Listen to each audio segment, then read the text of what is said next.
Welcome to Bible Fiber.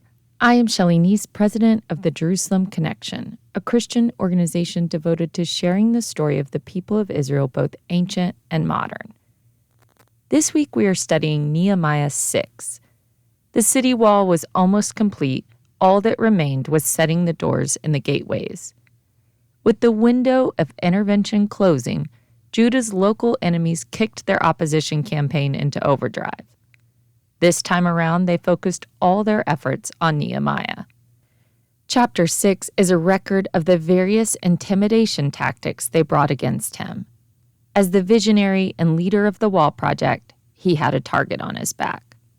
In earlier stages, the local opposition mocked the workers and insulted their craftsmanship to try and kill the morale. When that did not work, they threatened to knock off individual workers as soon as they let their guard down. With Nehemiah's constant encouragement, the scared and tired workers refused to quit. Nehemiah, as governor, was there at the forefront, reminding them, "Do not be afraid of them. Remember the Lord who is great and awesome, and fight for your kin." Nehemiah's habit of regular and spontaneous prayer sustained them spiritually. With intimidation and opposition coming at them from every angle, Nehemiah asked God to strengthen my hands. At the head of the enemy alliance were the same three haters from previous chapters: Sanballat, Tobiah, and Geshem. While Nehemiah worked on the wall, they sent him a letter asking for a meetup in one of the villages in the plain of Ono. The plain of Ono was a day's journey from Jerusalem. At the very least, Nehemiah was not willing to leave the job site for several days when they were right at the cusp of finishing. He refused to attend on those grounds, saying, "Why should the work stop while I leave it to come down to you?" It was no time for diversions. Perhaps, however, the coalition of the angry had more in mind than merely stifling the wall's progress. The specificity of the proposed location was reason enough to cause suspicion. On the practical side, it was in between Judah and Samaria, so a logical place to meet if each party was looking to reduce their travel time. But the plain of Ono was outside of the Judean province, and therefore outside of Nehemiah's security zone. Nehemiah perceived their potentially violent plan, stating plainly, "They intended to do me harm." You might be wondering, why did the local enemies not attack the city walls? As subjects of the Persian Empire, they had no other choice but to honor the imperial permission granted to Nehemiah to rebuild Jerusalem's fortifications. They could not launch an attack on any fellow Persian province. With their hands tied and unable to launch an actual assault, they resorted to subversive schemes. The enemies wrote 3 more letters to Nehemiah asking for a meeting. The text does not describe how Sanballat altered the proposal, but presumably he did not make the exact same suggestion all 4 times. Whatever the content, Nehemiah responded in the same manner each time. He repeatedly shot back, "Why should I?" Eventually, Sanballat changed strategies. He left his 5th letter to Nehemiah unsealed. Normally, the custom in the ancient Near East was to seal correspondence with a clay bulla, ensuring that the intended recipient was the first to break the seal.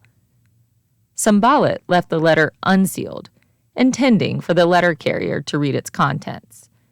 Letter carriers, not made of stone, would tell others about Sanballat's accusations.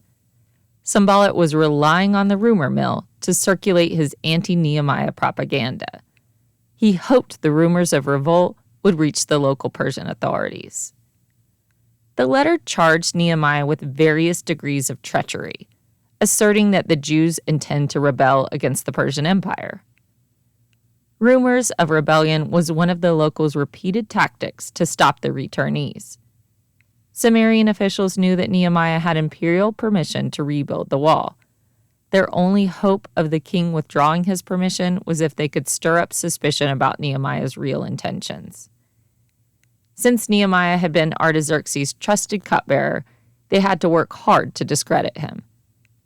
Sanballat's unsealed letter read, "You have also set up prophets to proclaim in Jerusalem concerning you. There is a king in Judah." An unsealed letter filled with lies was the ancient version of a political attack ad. Nehemiah flat rejected the accusation that he was preparing to take the throne of Judah. He told Sanballat, "You are inventing them out of your own mind." The Persian Empire forbid local authorities from taking the title of king. While the empire tolerated traditional religions and encouraged local law codes, they did not recognize rivals to the Persian throne. If Nehemiah had declared himself as king, it would have been like signing his death sentence. However, it is important to point out that while Nehemiah denied Sanballat's charge that he was trying to take the throne, he did not deny Judah's long-range goal to restore the royal household of David.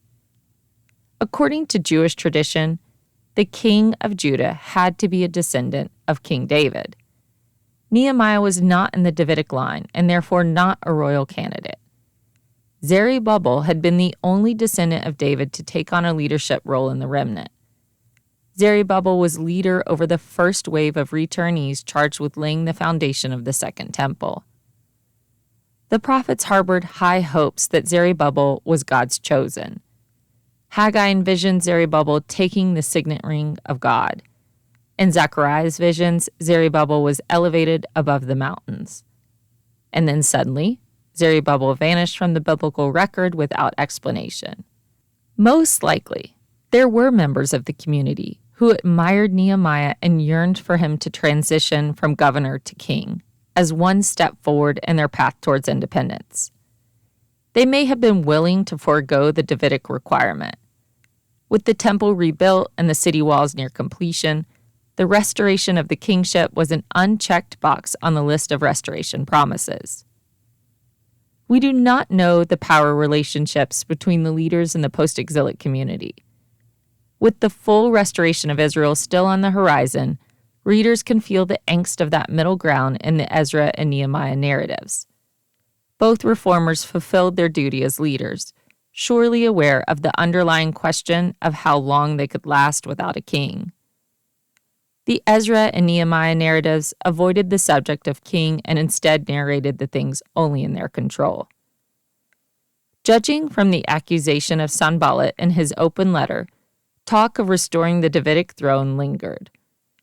Sanballat and his cronies eventually realized, after 5 failed attempts, that Nehemiah was never going to leave his work and risk meeting with them on their terms. Even if the rumors of sedition did eventually reach King Artaxerxes' ears, the king trusted Nehemiah too much to believe he had ulterior motives. Tobiah's bitterness towards Nehemiah had generational roots.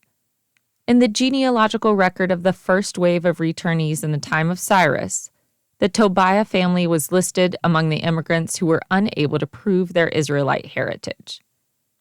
Apparently, the Tobiah family stayed in the land anyway, living as outsiders. At some point, they managed to re-infiltrate the Judean community via intermarriage. Chapter 6 includes a postscript explaining Tobiah's many family connections within Judah. The explanation for his influence in the community is important in understanding the chapter's last scene at the house of Shemaiah. Tobiah was at one point called an Ammonite, but his Yahwehistic name indicated he also identified as Jewish. The postscript explained that Tobiah's wife and his daughter-in-law were Jewish. Through marriage, many in Judah were bound by oath to him, eager to take his side over Nehemiah. When Sanballat's maneuvers failed to make Nehemiah budge, Tobiah was better positioned to pull strings with his network of internal informants that included higher-ups, prophets, and priests. Nehemiah went to the house of Shemaiah, a priest and supposed prophet, believing Shemaiah had a word from the Lord. Shemaiah was apparently in confinement, although the narrative gave no reason for his isolation. Shemaiah, a double agent working for Sanballat and Tobiah, faked concern over Nehemiah's safety. Trying to speak in the repetitive cadence of the prophets, Shemaiah warned him, "They are coming to kill you. Indeed, tonight they are coming to kill you." His proposed escape plan was for Nehemiah to hide within the safety of the temple with the doors closed. ever prudent and discerning, Nehemiah saw through the false oracle, threatening his assassination. He recognized the temple offer as a sneaky means of discrediting him as the Judean governor. Nehemiah's refusal to take refuge in the temple was twofold. He was not the kind of leader who abandoned his people to protect his own skin. He asked, "Should a man like me run away?" At every turn, the local enemies were trying to pull Nehemiah away from the wall project. The second part to Nehemiah's refusal is that he knew Jewish laws and put his respect for the temple's sanctity over his own security. Only priests lawfully entered the temple. The punishment for a layperson who entered the sanctuary was death. If Nehemiah disregarded the temple laws, he would jeopardize his reputation as an upstanding Jewish governor.